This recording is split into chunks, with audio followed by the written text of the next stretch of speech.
শুধু 10 মিনিট জীবন বদলে ফেলতে পারে।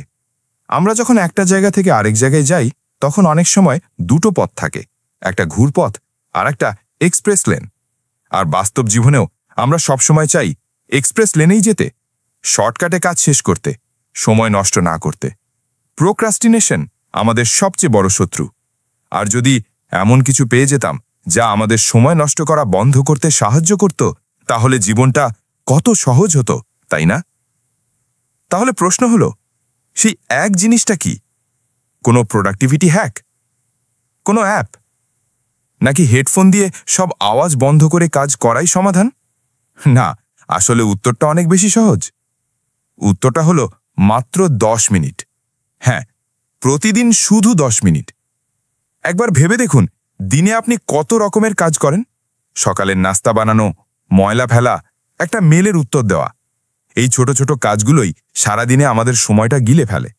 আর দিন শেষে মনে হয়, আজ আমি আসলে করলামই বা কি? এই সময়ের ছেঁড়াখোড়া ব্যবহার না করে বরং কাজগুলোকে ভাগ করে ফেলুন 10 মিনিটের ছোট ছোট ব্লকে।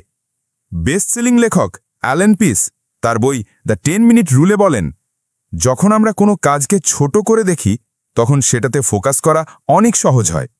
আজকে দুনিয়ায় আমাদের চারপাশে কেবল বিক্ষিপ্ততা, মোবাইল, ল্যাপটপ, ট্যাবলেট, এমনকি স্মার্ট ফ্রিজ পর্যন্ত। তাই মনোযোগ ধরে রাখা সত্যিই কষ্টকর। কিন্তু আপনি যদি বলেন, শুধু 10 মিনিট আমি মনোযোগ দেব, তাহলে চাপ কমে যায়, ফোকাস বাড়ে। কারণ জানেন, এটা শুধু 10 মিনিট, তার বেশি কিছু না। আমরা অনেক সময় ভাবি, আচ্ছা 5 মিনিট ফোনটা দেখি, তারপর কাজ শুরু করব। কিন্তু হুট করে দেখি আধ ঘন্টা চলে গেছে। গবেষণা বলে, একজন মানুষ দিনে গড়ে 47 বার ফোন চেক করে, মানে প্রায় প্রতি আধ ঘন্টায় একবার। তাই পরামর্শ হলো, ফোন সাইলেন্ট করে দিন, চোখের সামনে থেকে সরিয়ে রাখুন। দরকার হলে do not disturb mode on করুন। তারপর একটা 10 মিনিটের টাইমার সেট করুন আর দেখুন আপনি কতটা করতে পারেন। এখন ভাবতে পারেন, কিন্তু যদি কেউ এসে মাঝখানে ডেকে নেয়? হ্যাঁ, এমন হতেই পারে। কেউ হুট করে ডেকে নিল বা একটা ছোট অনাকাঙ্ক্ষিত ঘটনা ঘটল। এসব নিয়ন্ত্রণ করা যায় না, কিন্তু আপনি চাইলে এটাকে নিজের পক্ষে ব্যবহার করতে পারেন।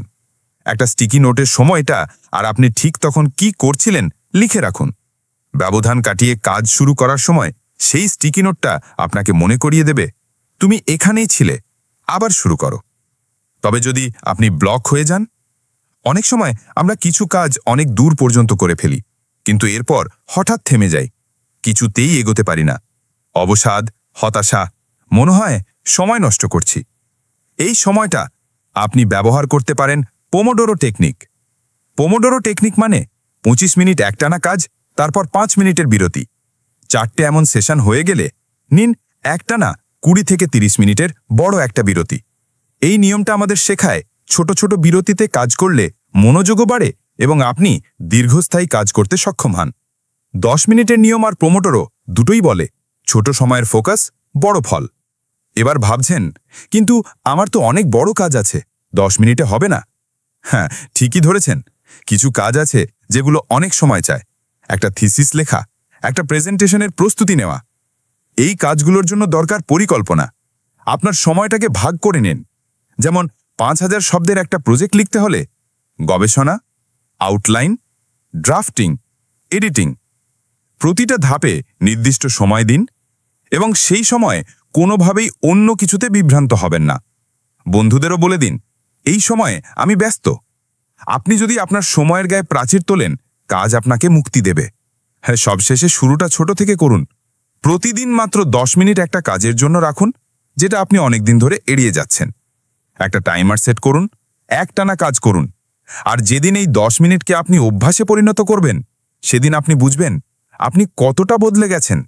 বিশ্বাস না হলে দেখে নিন, যেসব মানুষ জীবনটা বদলে ফেলেছে তারা একদিনে বদলায়নি। তারা ছোট ছোট সময়ের পুঁজি দিয়ে গড়ে তুলেছে এক বিশাল ভবিষ্যৎ। তাহলে আর দেরি কেন? আজই শুরু করুন। শুধু 10 মিনিট, শুধু নিজের জন্য। দেখুন আপনি কতটা এগোতে পারেন। হয়তো আপনি নিজেই অবাক হবেন নিজের সামর্থ্য দেখে। আজকের মস্তিষ্কের খাবার কি জানেন?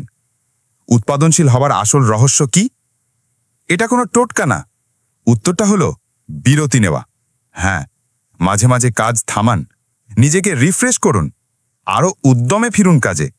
কিন্তু আগে থেকেই ঠিক করে রাখুন কখন বিরতি নেবেন, না হলে আপনি হয় সময় নষ্ট করবেন, না হয় একটানা কাজ করে মাথা গরম করে ফেলবেন। আপনাকে ধন্যবাদ এই চিন্তার ভ্রমণে আমার সঙ্গে থাকার জন্য।